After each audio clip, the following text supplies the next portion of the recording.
Brasília é conhecida nacionalmente como uma cidade que respeita o pedestre e, consequentemente, de paz no trânsito. Isso foi alcançado graças a uma firme campanha educativa e de fiscalização. Virou marca brasiliense desde 1997. No entanto, ao longo dos anos, esse comportamento exemplar foi se perdendo. O que vemos hoje?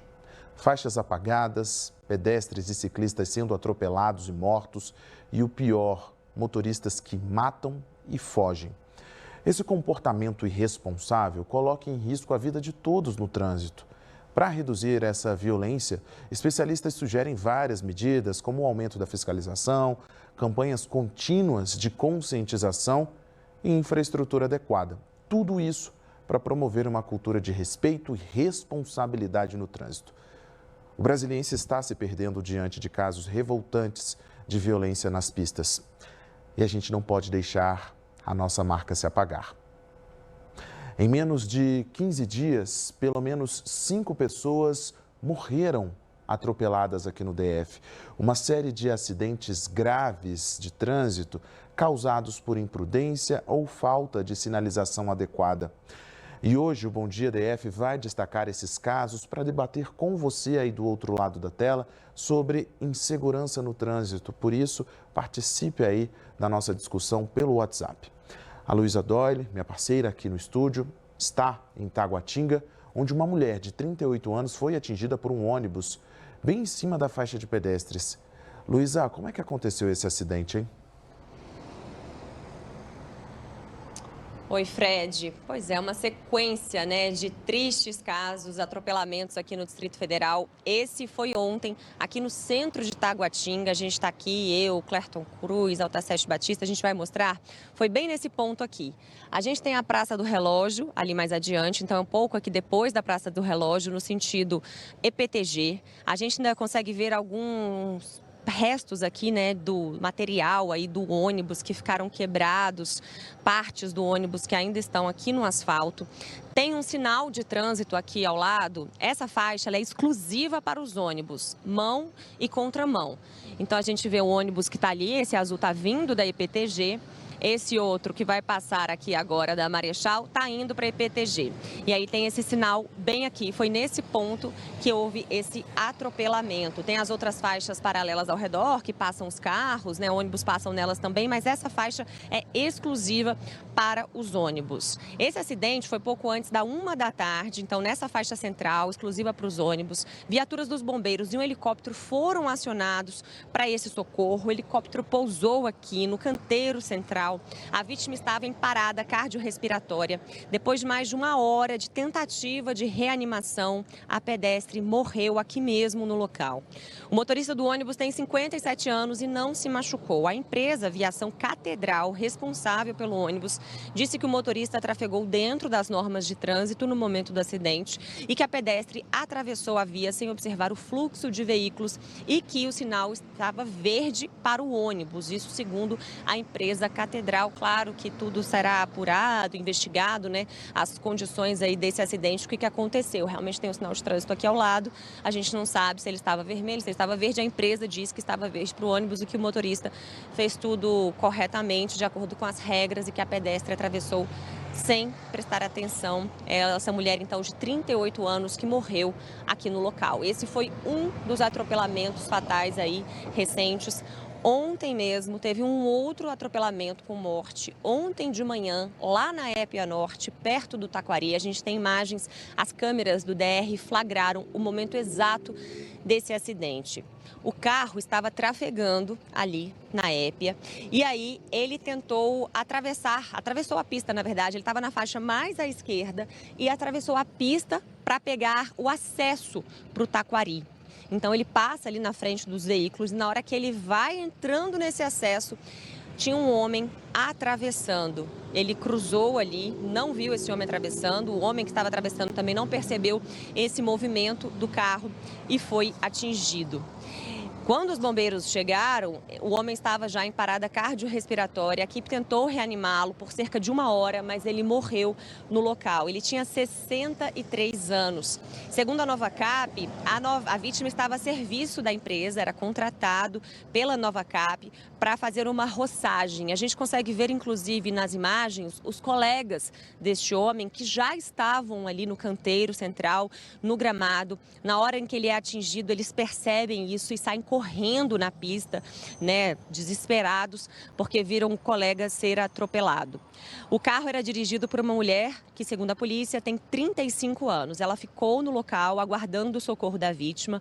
Uma colega da motorista contou que ela estava a caminho do trabalho no momento do atropelamento, que foi tudo muito rápido. Quando ela percebeu, não conseguiu desviar desse homem que foi atingido. Ela fez o teste do bafômetro e deu negativo.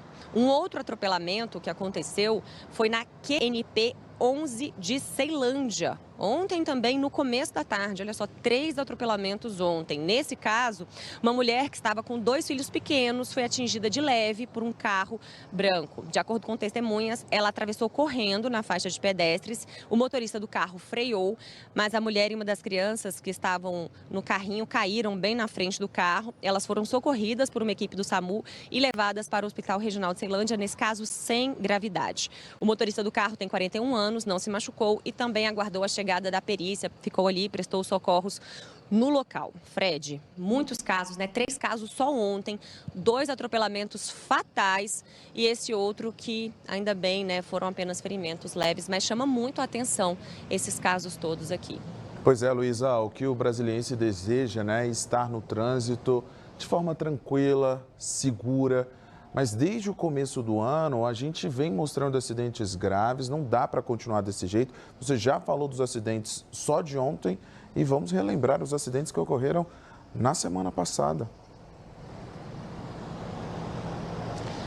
Um deles muito grave, muito triste, Fred, que a gente falou muito aqui no Bom Dia DF, em todos os nossos jornais, né, que foi o caso lá na BR-070, o ciclista que foi atingido por um carro. A gente tem imagens também, inclusive do momento desse acidente, as câmeras do DR, a câmera do DR que fica por ali também flagrou esse acidente quando ele aconteceu.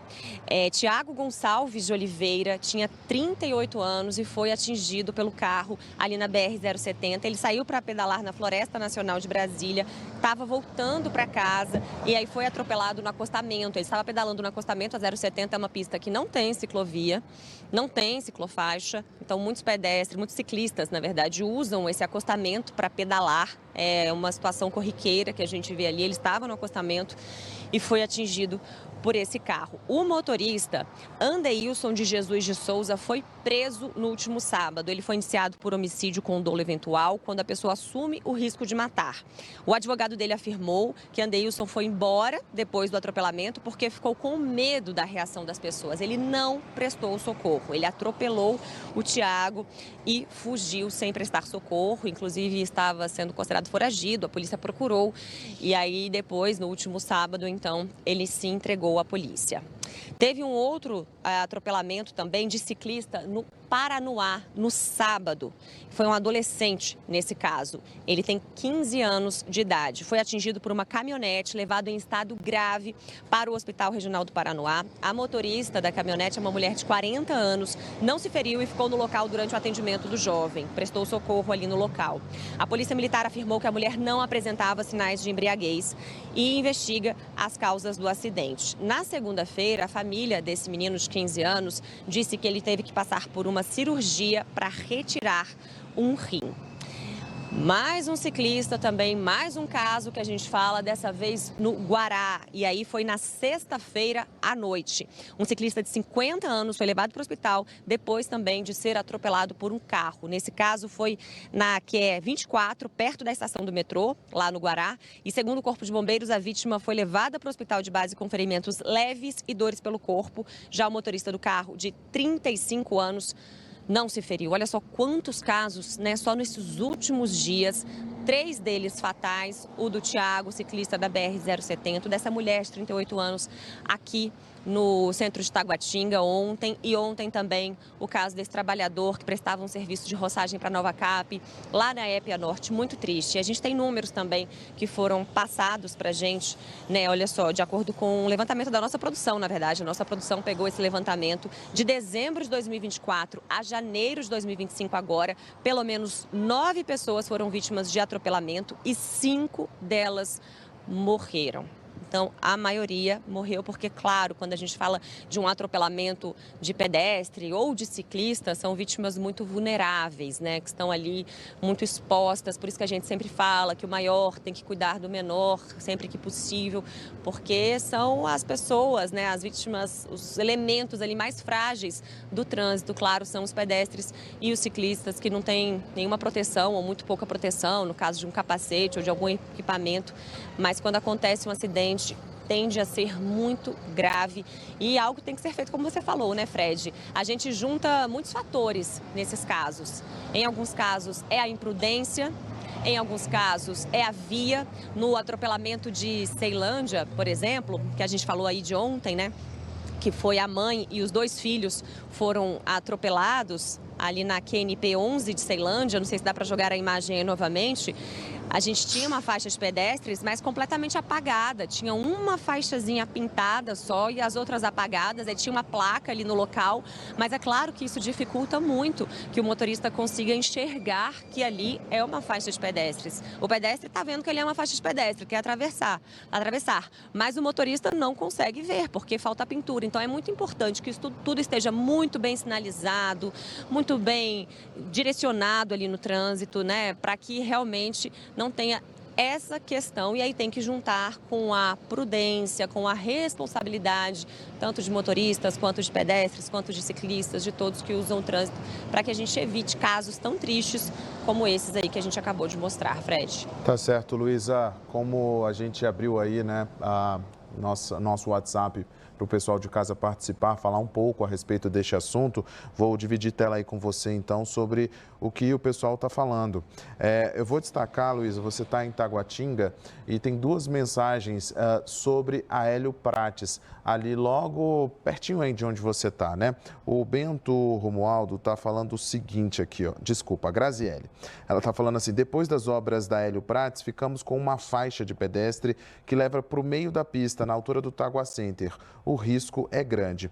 E o Silvanei, que é lá de Taguatinga Norte, também traz as informações falando o seguinte: Avenida Hélio Prates, 3ª etapa, não temos faixas de pedestres. A população está correndo risco todos os dias. Deus queira que não aconteça uma tragédia nessa região, risco de atropelamento todos os dias, uma movimentação intensa de pedestre na Feira dos Goianos. Luiz, a gente tem 2 comentários de Taguatinga e é uma região, é uma cidade que é movimentada o dia inteiro, seja aí na Praça do Relógio ou lá no Tagua Center, perto da Feira dos Goianos. O que cabe também, né, Luísa, é ter fiscalização, presença constante de agentes de trânsito para que possam orientar pedestres, ciclistas e os motoristas. Você falou no começo aí, né, da nossa participação aqui, Fred, que Brasília se tornou um exemplo no respeito ao pedestre, muito por causa da faixa de pedestres. O que fez isso se tornar, né, a Brasília se tornar tão exemplo assim? Foi uma campanha maciça, educativa e fiscalização maciça naquela época, lá nos anos 90, quando a gente realmente começou a ter esse respeito pleno pela faixa de pedestres. A gente via agentes de trânsito em todas as faixas no começo da campanha, para reforçar essa campanha educativa e a fiscalização nas emissoras de TV, nos rádios, nos jornais, muita campanha educativa, né? Então isso tudo fez com que a gente realmente se tornasse esse exemplo que muitas vezes tem se perdido. Ainda tem muito respeito à faixa de pedestres aqui no Distrito Federal, muito mais do que em outras cidades do país, mas a gente já começa a ver muito mais desrespeito, porque é isso, tem que ter campanha, tem que ter fiscalização, tem que ter estrutura, né, no trânsito, tudo isso junto. Se algum fator desses falta, a gente começa a ver todos esses casos e aí não tem jeito, a consequência é essa: acidentes, pessoas feridas, pessoas mortas, o que é muito triste, né? Perder alguém num acidente de trânsito dessa forma é muito, muito triste, muito trágico mesmo. A gente espera realmente que algo seja feito, né? É isso, Luiz. É isso, Luiz. Complementando o que você disse, o Rony fala, além da revitalização das faixas, precisa de campanha educativa para pedestres, ciclistas e motociclistas. Tem muita imprudência, tem de haver punição para estas classes. E aqui o Bento Romualdo falando. Há tempos que deixamos de ter orgulho das nossas faixas de pedestre. Também sem manutenção e fiscalização, tudo acaba. Uma pena. E enfim, tem outras aqui também, a Gisele falando, sem dúvida, as campanhas educativas são necessárias não somente para motoristas, mas também para ciclistas e pedestres, pois há irresponsabilidade entre essas pessoas.